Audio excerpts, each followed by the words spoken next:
In this episode of the How to Do Your 20s podcast, I have Nicole on, and we're going to be talking about salsa, how to learn salsa faster. And on top of that, she's actually my salsa instructor, and something that's really interesting is she's been able to turn one of her passions into her full-time business. And I actually think she is a genius marketer. The way she got me to come to her and join her salsa class was she gave very inexpensive, good prices on salsa lessons at a local bar, a restaurant, and it was a fun thing to do. And we'll talk about that more later, but I went there a number of times before I ever decided to join a class. So it kind of enticed me with the good price and the good vibe, but eventually I ended up joining the class. So Nicole, thank you so much for coming on. I really appreciate it. It's my pleasure. Happy to be here. So tell us a little bit, how did you get involved in salsa and how did you go down this path? So I've always danced, and I kind of knew that the salsa community existed when I was rather young. I was introduced to it when I was 12, but it was mainly, an 18 and over or 21 and over crowd. And so moments after I turned 21, I went in mad pursuit for local salsa clubs. So there was the salsa clubs in West LA. And I never looked back. I never wanted to go back to another Hollywood club where everyone was two-stepping and, surprise attacking me from behind and trying to, grind. And it wasn't dancing to me, right? I was always looking for a real partner, a real dance experience to go out and dance. And the salsa community offered that and so much more, right? Became my new core group of friends, not only to salsa dance with, but go off and try new adventures too. So there's a lot of things that one of the things I really like about salsa is that it is learning a bunch of new things. So in this episode, I really kind of want to break down, if someone's never salsa danced before, the best way to learn. And one of my first things I noticed in the lessons that you teach both at Volcano and the private is there's a few core moves. Can you talk about, if you had to give someone just 3 to 5 moves that they could really master, what would those moves be and why those moves? So the basic is what's going to come up over and over again. It's the foundational move. It's 6 steps that fills 8 counts of the music, and everything is based off that. Even if you do the most complicated pattern, and you can't figure out what foot you should be on, if you revert back to where you should be in the basic, that's going to give you your answer. So the basic, the crossbody lead, where you guys are going to switch positions. So that happens endlessly in salsa, right? All the more complicated things where people are traveling patterns, it's based out of the crossbody lead. And then a right turn. So girls are going to be turning until they're dizzy. No, hopefully not. If they're applying the right practices, they won't be dizzy. But there's a lot of turns. Everything is a turn pattern, essentially, in salsa. So those 3 things will get you really far. And if someone's listening and they don't have access to a teacher, what's the best method to learn those patterns? Oh, if they don't have access to a teacher. I know YouTube has tons of lessons. There might be a need for better quality lessons up there, but to get those basics, you can definitely search it on YouTube, and they should universally be known as the basic, crossbody lead, and right turn or ladies right turn. Is there any books or any courses or anything other than just in-person practice you ever used to help expedite your learning of salsa?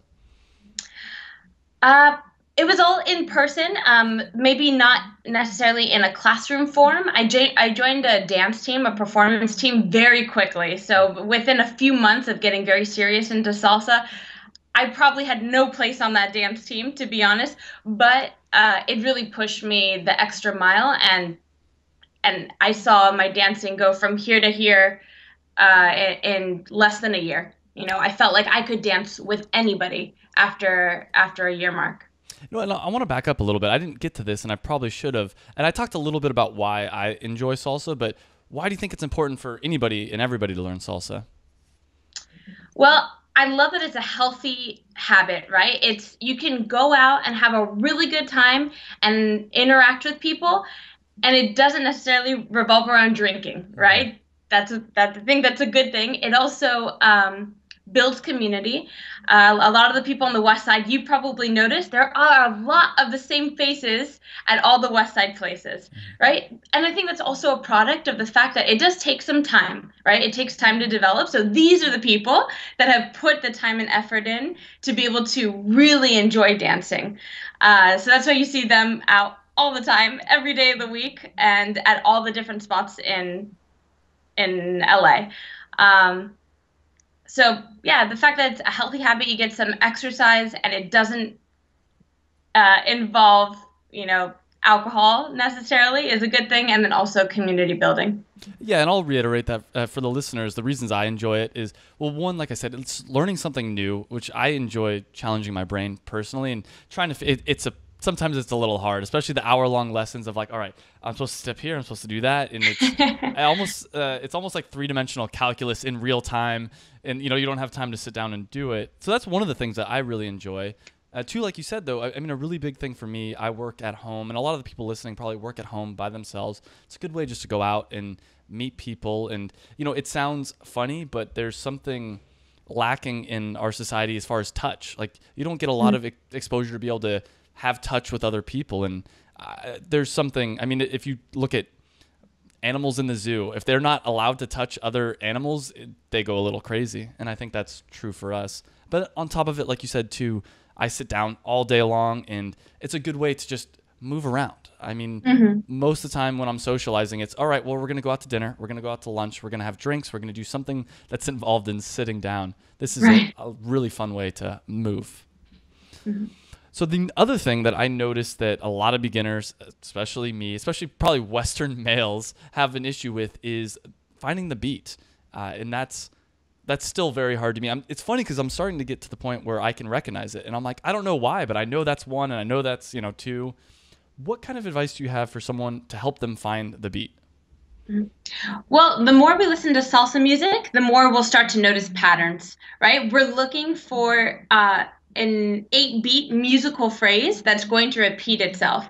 In LA style salsa, the style that I teach and we dance, it's the first beat, the first count of that 8 that we're looking to emphasize. And that's when you do an open break, right? Or you initiate the next move. You start to send the message to prep the girl for the next move. So being able to identify those patterns in the music becomes easier with time, just listening to it over and over again. There are also really useful videos on YouTube that will mark the timing in the music, right? So you'll have popular songs, and then it'll tell you, here's the one, here's the one, here's the one. And so getting used to being able to identify it that way is good too. And then as far as if there were just a few songs, let's say I really wanted to practice with 3 to 5 songs so I could, if I mastered those songs, I'd be able to go out to a club and more or less figure it out. Are there any songs that come to mind or artists or things like that? I mean, one song that I use repeatedly is La Llave. And that one, it's really distinct. It's really easy as far as salsa songs are concerned, to identify the pattern. So identifying the one. La Llave is by Grupo Latin Vibe.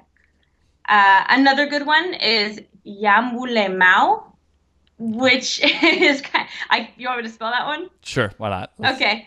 Yamulemao. And that one also really obvious and easy to hear. They are medium tempo songs, and certainly in a nightclub there might be much faster ones. But it depends on the DJ. So he could be obsessed with pop music, pop salsa, or salsa romantica. There's so many different types. Yeah. Okay. And then another question for you, and I'm sure there's a lot of answers to this, but what are the biggest mistakes that you see beginners making? Let's actually start off with during training, not like actually while they're dancing, but going to your classes or in a way that they approach training specifically. The way they approach training. Trying to take on too much biting off more than they could chew, I guess. So many times, especially in like the one-on-one format, when it's not a classroom setting, a lot of people like to just get exposed to tons and tons of material. And then when we meet, for the second time that week, they barely retained anything, and they don't have a great understanding of what they were shown. Uh, so working on some of the core things, like the three moves that we talked about, really refining those and getting comfortable with them is going to benefit you more than learning a hand pattern that where you get knotted up with the girl and then you magically unwind and it looks really cool, but chances are you're not going to be able to actually execute it well yet. Absolutely. And what about biggest mistakes beginners make while dancing, just in general? Not committing their weight. So on 1, 2, 3, 5, 6, and 7, so we skip 4 and 8 when we count out loud, we have to commit our weight 100% to one leg or the other, just like walking. We don't do 50-50. So especially you see it on the open break. So when my guys step back and push against the girl to create tension and then use that tension to get her into the next move, a lot of guys will take giant steps back and they'll bend at the waist and commit zero weight to that back leg. So it has smaller steps are better, and committing your weight entirely to that foot is crucial. Otherwise, you're going to end up on the wrong foot. What about, so also, because is there different mistakes that men make versus women make? And if so, what are they? Definitely. So my ladies love to cheat their turns, right? Especially at the beginning, they go, oh, I need to turn to the right, so let me just cross my leg over the other one, and it'll get me around to the right quicker. But truth is, we have to step forward so we can be in a better position with our foot to pivot off of the floor. Because we're not going to do single turns for the rest of our lives if we really want to progress in salsa. A lot of patterns can't happen unless you have at least a double turn. Right? So we have to get into the proper position and develop that habit and not cheat ourselves in order to make that happen. That's the most common one for girls. Also, girls love to jump into styling very quickly, right? So they're thinking about putting their hand here and moving their hips this way. And to be honest, if you don't have a good foundation, it's only going to throw your partner off, because there is a science to the madness, or there is some logical reasoning behind a lot of this artistic movement. Right, absolutely. Yeah. And what about for men? Is there a lot of mistakes you see commonly? So open breaks, making their steps much too big and not committing their weight, and then also being too soft in the lead. So I think a lot of guys are really worried about hurting the girls, which I commend you guys. I'm so glad that you guys don't want to rip her arms out of her sockets, right? But they're very timid about pulling, even when I yell, pull, it's very soft.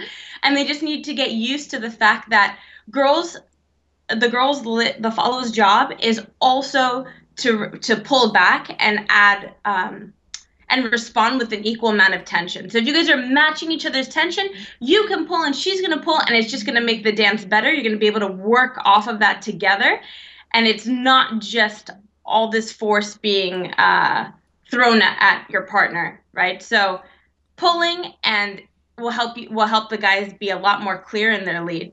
Do you see any difference in teaching people based on different like cultures? Like, for instance, if you teaching someone that was born and raised in America versus someone that was born and raised in, let's say, Europe or a Latin country even, is there a big difference?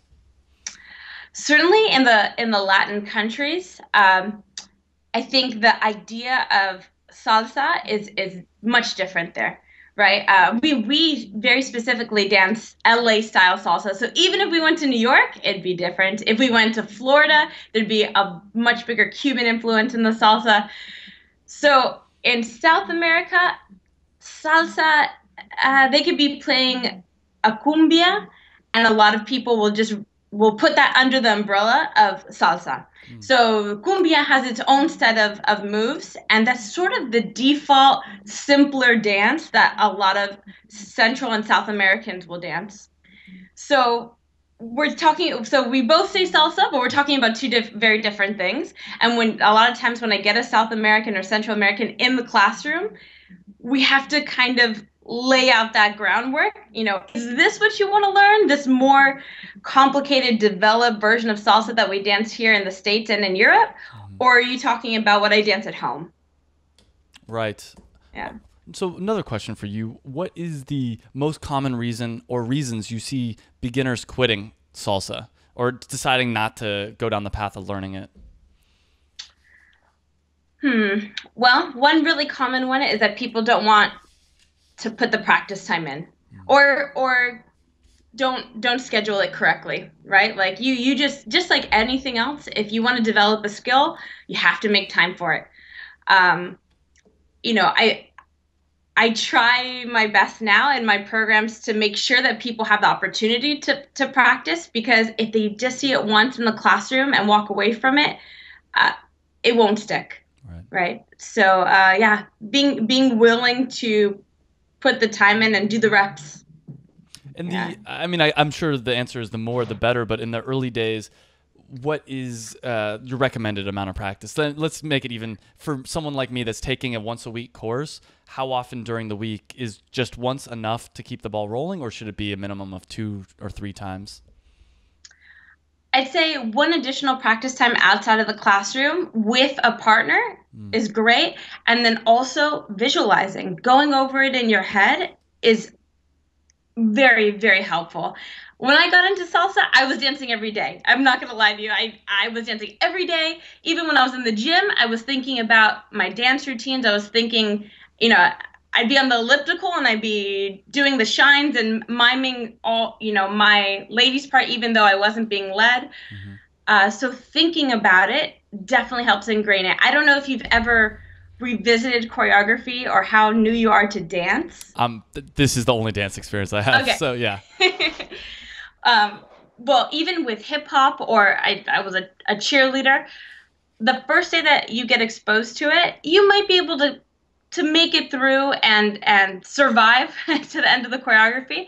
But even just sleeping on it and thinking about it and coming back the next day makes a world of difference. I mean, it really helps get into your muscle memory and you stop panicking and thinking about it so much. So the mental practice at least once a week, and then practicing with a partner outside of the classroom additionally one more time a week. And another question I had for you is how different is, I guess, preparing or training for a competition versus just if someone wants to learn to social dance? Because to me, it seems like those are almost two different things. Because one, there's a choreographed routine, and the other one is just, oh, let's go have fun and figure it out as you go.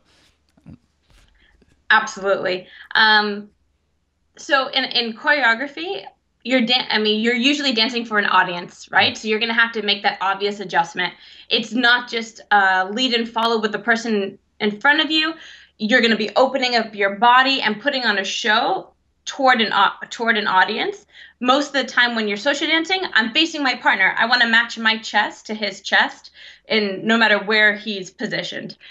Also, a super common thing when people start doing choreography, they women will start back leading, and maybe their social dancing will take a hit because they know what to expect. They're going to help the guy get there. If they're practicing with the same guy, they know where his weaknesses are, and they're going to jump in and try to help. It's only natural. And then social dancing is complete instant response, right? You have a very small window to figure out what he's trying to get you to do, and you have to respond almost instantaneously. One thing I've always wondered, would you say it's harder, is salsa dancing harder for the woman or for the guy, or is it about equal? At the beginning, it's not in your favor. That's what I figured. It's much harder for men at the beginning. Yeah. Yeah. I think it doesn't help that most men don't have a dance background either. Yeah. So that's not helping, but just the learning curve is not in your favor. I mean, if you think about it, you're guiding the girl on where to move, right? So you're giving her hints all along the way, but the onus is on you to remember how to direct it from count 1 to count 8, right? But she's going to get some help, some push and pull from you.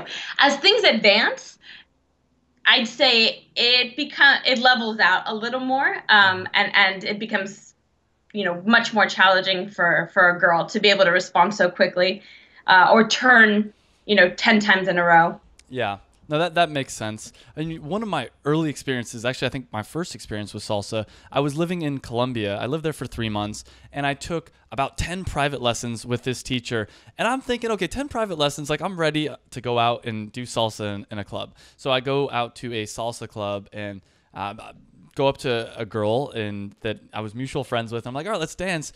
And she knew salsa. I mean, she's done salsa since she was 3 years old. And I kind of start doing my 1, 2, 3 steps, and she just looked at me like, "What are you doing?" Like I had no idea. Do you have any advice for, let's say, beginning guys when they do go to dance with that girl that is more advanced? Ooh, is more advanced. I I can't help but think in that situation you have the Columbia influence, right? So her basic and your basic are probably not the same. At the time when I was learning, this was in Colombia, so I was learning but Yeah. I guess more generally speaking, that's probably the biggest intimidating factor to me as a guy learning salsa is the girl that just looks at you like you have no idea what you're doing. I mean, Yeah. is there any way around that, or you just say, "Hey, I'll take the next partner"?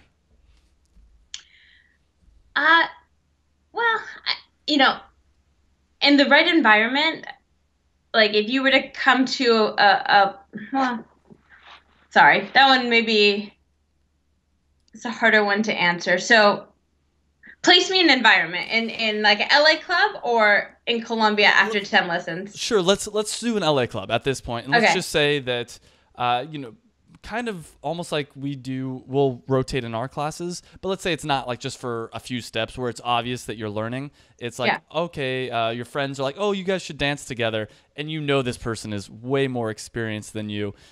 Is it just a matter of saying, hey, can you kind of teach me, or is there any tips or tricks for being able to survive with someone that's more advanced? Yeah, I mean, I'd say just take them at their worth. Like so somebody who's more advanced will probably help you stay on time. But as a leader, it's just another person to practice on, right? Maybe she's going to be able to execute your subtle cues a little better than somebody who's also learning. But it's I would consider just another rep, Okay. and yeah, just count it one more toward getting you better. But whether she's more experienced or not, at least you can count on her probably not backleading you. Right. Yeah, I guess the equivalent, I told you I do jujitsu, and like the equivalent is that when you go against someone that's just way better than you at jujitsu, it's like, hey, just take it slow, try not to get tapped, and as soon as you're about to get tapped, just tap and like restart. As opposed to most beginners, when they go against someone more advanced, will be including me sometimes, will be very aggressive and just get choked and just repeatedly and not really paying attention. But it sounds like it's almost similar in a way. Do you think it's valuable for both the guys to learn the girls' part of the dance and the girls' part to learn the guys' part of the dance? Or should a guy just focus on learning the lead? You guys have so much to focus on. I think that's plenty Mm-hmm. to learn the lead. Certainly, if you want a better understanding of everything that's going on, yeah, paying attention to what the girls are doing or knowing how to follow, it is definitely valuable too. Yeah. Are you familiar with the author Tim Ferriss? Yeah. Okay, yeah. So he talked about, I don't know if you've read, did you ever read The 4 Hour Workweek? Uh-huh. Okay, so he talks about learning tango and how he actually learned the girls' part of the dance first. And I always found that really interesting. And part of me wonders, would that be helpful? And it sounds like maybe right now just focus on the guys' part. And the other part of the reason I brought it up is because it would be interesting to know, what does it feel like to be led? And, it's when someone doesn't pull hard enough, this is what it feels like. But it sounds like for the meantime, focus on the guys' stuff only. Yeah, it will help you refine your lead later, but just memorizing where you should be from the guy's perspective is a lot already, right? But maybe the angle which you get your arm there or the approach that is better understood by a follow. Yeah. So I have a few more questions on learning salsa, and I still want to get to your entrepreneurial journey. But another thing that is interesting to me is, what about for advanced people? What are some of the biggest mistakes you see more advanced people making, maybe when you see them dancing at a club? Ooh, more advanced people doing. Well, number one, a lot of people stop learning, Mm-hmm. right? So they stop advancing, uh, and they become really comfortable and really good at the moves that they know. But there is eventually a level of burnout. How many times can you execute the same pattern? Even if it's with a new girl, Mm-hmm. and not get bored of it. Girls don't run that risk as much because every time we dance with a guy, it's a whole new experience, right? But you guys have to come with the arsenal of moves, right? So That's they stop learning. There's that. Also, not understanding the music that well, right? So memorizing a bunch of moves, it's the first step in that direction, but being able to have a decent grasp of musicality and understanding where the breaks in the music are and dancing to the music. And that's going to include everything outside of just the 8 counts. So, like the trumpets and when it stops and when there's big hits, being able to also dance to that and predict when it's going to come, that's super advanced, right? So even dancers that you would maybe classify as advanced, they don't necessarily hone the skills of dancing to the music and all the elements. Oh, okay. That makes sense. Yeah. And another question for you is for the people listening, how can they find a good teacher? What are the right questions to ask? Like, how do you Mm. know if you should take, salsa classes from this person or this person over here? Okay. Um, I mean, I'd say one, make sure that your teacher is always learning, Mm. right? The dance evolves incredibly fast. Even in the last 9 years, where I've been really in the thick of things, I've seen so many changes. Even bachata, right, which is so common to us now, that used to clear the dance floor. Nobody wanted to dance the bachatas. It was like cha-chas. It was this break time where everyone kind of said, "Okay, time out, and then we'll come back to the salsa dancing." And now some bachata events are bigger than salsa events. Like it's totally uh, penetrated the salsa world, the Latin dance world. So you have to keep learning. You have to stay on top of the trends, and especially with the way YouTube is now, so many people pick up on what the pros are doing, and there are trends within those videos, right? Yeah. The advanced moves that the LA salsa scene used to do 9 years ago have totally evolved. They don't even look the same anymore. They're not even the same group of moves. And so yes, okay. So short answer: make sure your teacher keeps learning. Is still a student. Nice. Um, All right. So just probably 2 or 3 more questions on this, and we'll move on. But if you okay. had 2 weeks to teach somebody to be able to be like go out to the club and have fun social dancing, what would those 2 weeks look like, and what kind of things would you go over during that time? So trying to condense the learning process, hypothetically. So certainly I would start off with the basics. So basic cross-body lead, right turn, and then and making sure they have a pattern with an open break. And then I would want them to have enough to feel really confident at the end of the 2 weeks where they can do things back to back and it's going to be fluid. So I would pluck out as many basics that you would do in between combos as possible and try to make one smoothly go into blend into the next one, right? Not every combo can follow another combo without some maneuvering, without some like force, but other ones do flow nicer. So at the end of the 2 weeks, I would want to make sure that they have as much information or as much material as they can that feels really natural, right? So it's easy to teach it in small blocks. Like a lot of individual classes will just teach 3 8 counts, but the next week that you come, maybe the next 3 8 counts that they teach won't pair with the other one that nicely, right? It won't flow. So that would be a goal, so that they could run it from start to finish and then loop it again without the girl even realizing that she's getting put into a cycle. That's So smart. very smoothly, yeah. And would you recommend is it better for guys to have guy teachers and girls to have girls teachers, or the opposite, or does it not matter? I think at the beginning, uh, I think it's a little more beneficial for a guy to have a girl because he has someone to partner with, and we can talk about tension. Mm, Not every male teacher knows how to do the follow part, and not every female teacher knows how to lead. Although most of them do, if you want to teach, yeah. most of them do. Um, Later on, yes, I think it's really important for the guys to get a male perspective and ladies to have a female teacher because those things just take so much time that it's highly unlikely that your male teacher who's advanced trying to teach advanced patterns to someone who has some salsa knowledge has been able to put the time and reps in to really understand that the female role. Makes sense. Yeah. Last question on salsa, and this is a bit of a biggie. Okay. If you had 12 weeks to train someone, or let's say, I guess it'd be train a couple to win a salsa competition, what would those 12 weeks look like? I mean, I know it might be impossible. Let's say like a really big salsa competition, but the couple went to you and said, here's $1 million if you can get us to win this competition.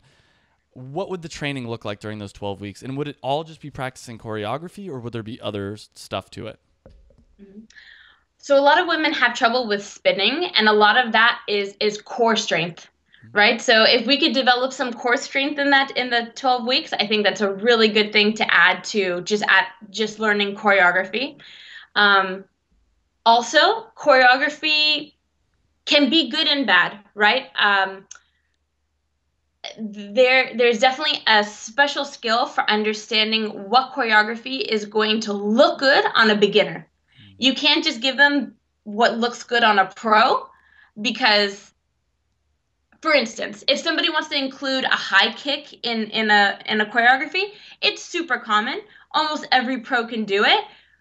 But if you give that high kick to somebody in a classroom, they can probably do it on time, but it's not going to be very high and it's not going to be very impressive and it's going to make them look frumpy, right? So understanding what moves are going to make your couple look good is really important too. So in those 12 weeks, it would have to be the right choreography, core strength, and then making sure that they had music that was excitable enough.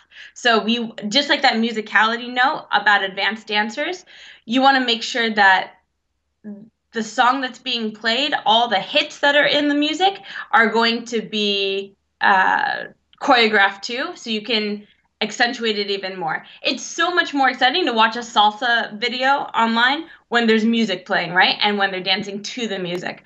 So a lot of it would be the appropriate choreography over those 12 weeks. Right. All right. Let's dive into your entrepreneurial journey now. So Okay. walk us through. So you said you started at right around 21 learning salsa. Were you still in college at this point, or had you joined the workforce? I was still in college. I first got an introduction to salsa when I was 12, and I took classes when I was a kid. So when I rejoined the salsa world when I was about 21, I already jumped into advanced salsa. So there was already foundation there. Um, so I was at UCLA. I was part of the salsa club and also part of the West Side salsa community, and I would go out dancing almost every day.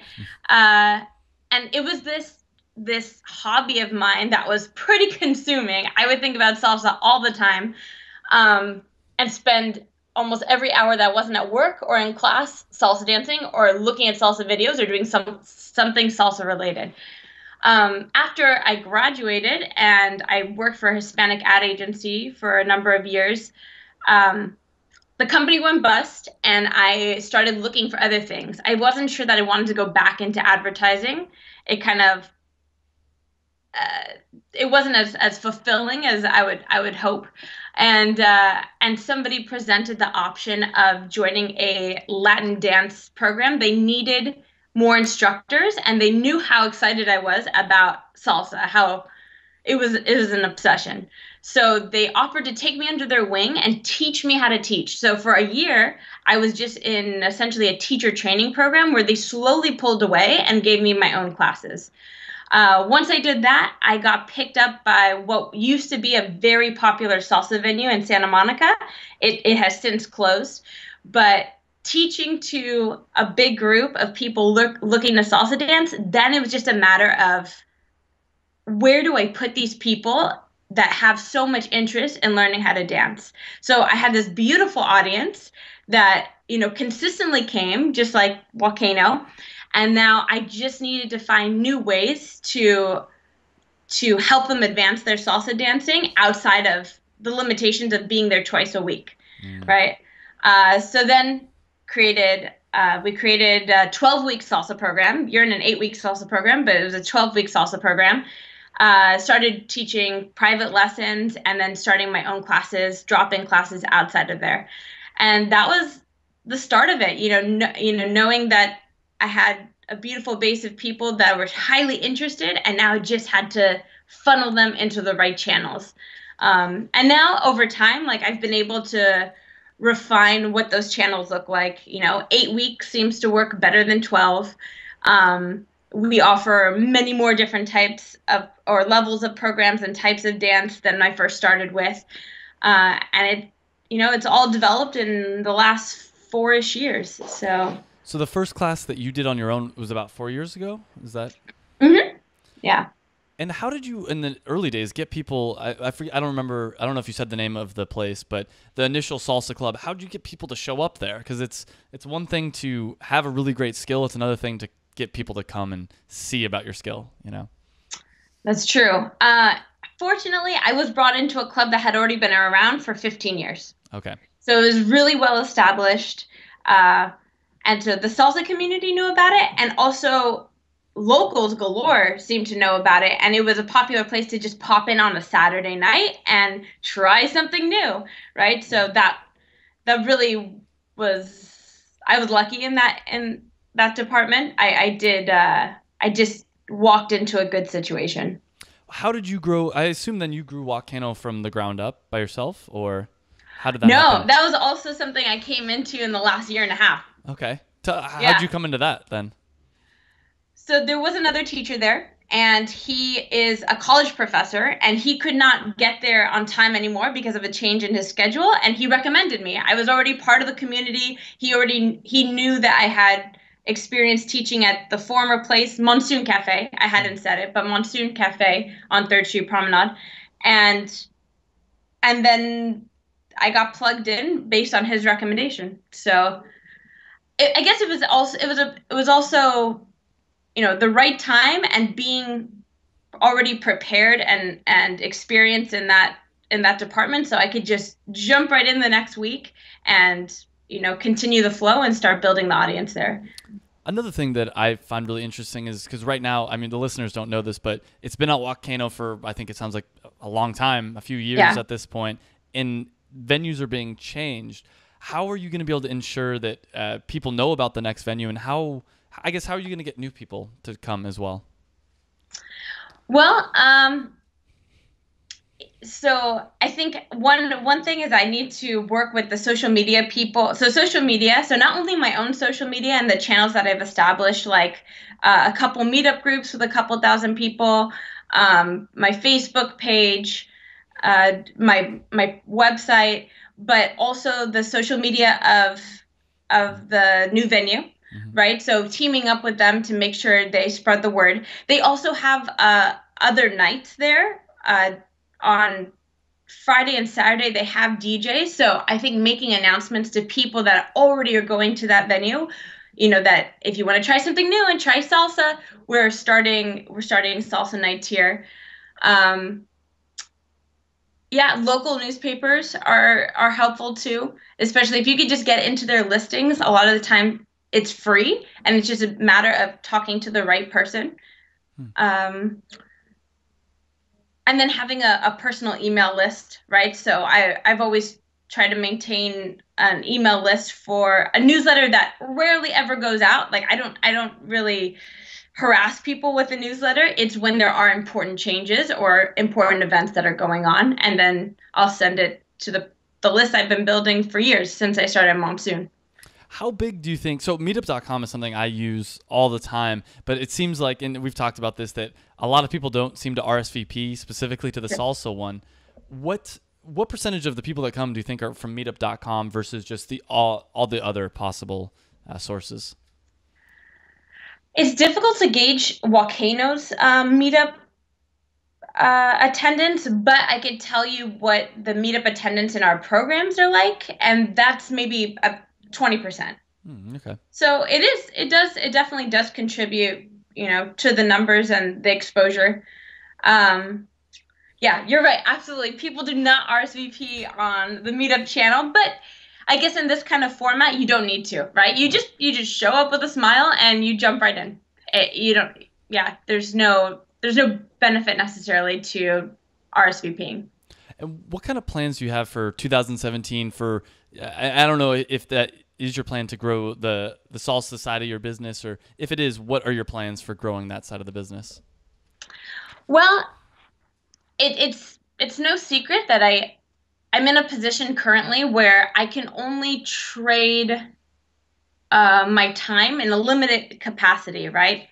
I would like to be able to expand my reach to people who don't have salsa instructors at, access to salsa instructors. Uh, One way of doing that will be the internet. And so we want to develop a great platform where people can engage with us and we can actually help them in the learning process instead of logging onto YouTube and finding, you can find tons of salsa videos there, but we want to make sure that we, A, hold people accountable to practicing, and two, they have a connection to us, right? We're not just on the screen, but we're going to be able to maintain communication, answer questions. You seem to have the best questions in our classes. I mean, so it benefits everybody that's connected, in the Absolutely. classroom or in the internet classroom, and helps you better understand, right? So those are essential components to making that successful. Yeah, no, I need to ask questions. Like that's something I'm like, all right, I need to fully understand things. So that sounds like something I'd definitely be interested in, especially if I'm, in the middle of the United States where there isn't easy access to a live salsa instructor. So I have one more question for you before we wrap up. And Mhm. the last question is, what kind of advice? And I think you're still in your 20s, you're about to cross over. Yeah. Yeah. Getting close. I think I saw your Facebook, which is perfect. This is the perfect time to catch you. So you've almost gone through your 20s. What kind of advice would you wish you would have had earlier, or would just like to share with all the audience members? Uh, Advice. I'd say the biggest, what I wish I would have known earlier, maybe at the beginning of my 20s, is that the traditional route is not the one for me, right? Working 40 hours at a desk is draining and not stimulating enough and not what I want to do with my life. Um, so I'm not listening to my family members who really fought me on this, my parents, people who are, tremendous, have a tremendous effect, and I do value their opinion. Not necessarily listening to what they have to say, and just moving forward with what feels right and what makes me happy. Uh, Knowing that sooner in my 20s would have definitely helped. It would have given me a head start.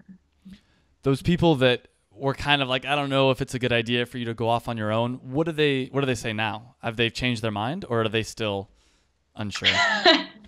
Well, I remember inviting my family down to Volcano, and they saw, how big a class it is and how much fun I was having teaching the class.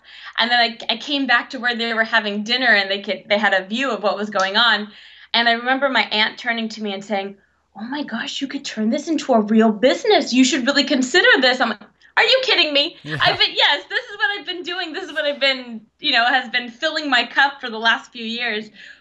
But, but when I described it to them initially, on paper, maybe it doesn't sound that great. Like this girl who had a full ride to UCLA and was valedictorian at her high school decides to be a salsa teacher. It's exactly the plan that my family had in mind for me, right? So, but once they saw it in action, now it seems I have much more support from them. So.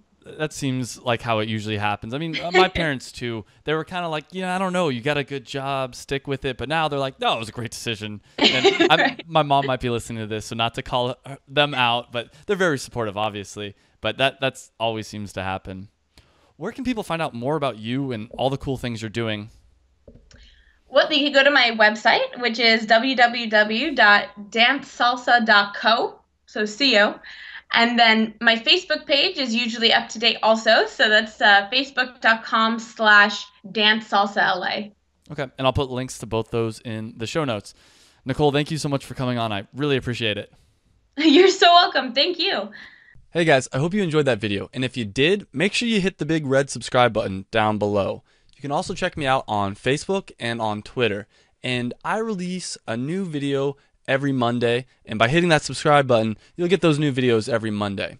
And this is really a podcast. It's also a website. You can check out the website. It's howtodoyour20s.com. I'll put a link right over here as well. And what it's all about is trying to improve your life. And we specifically focus on things that people in their 20s are interested in.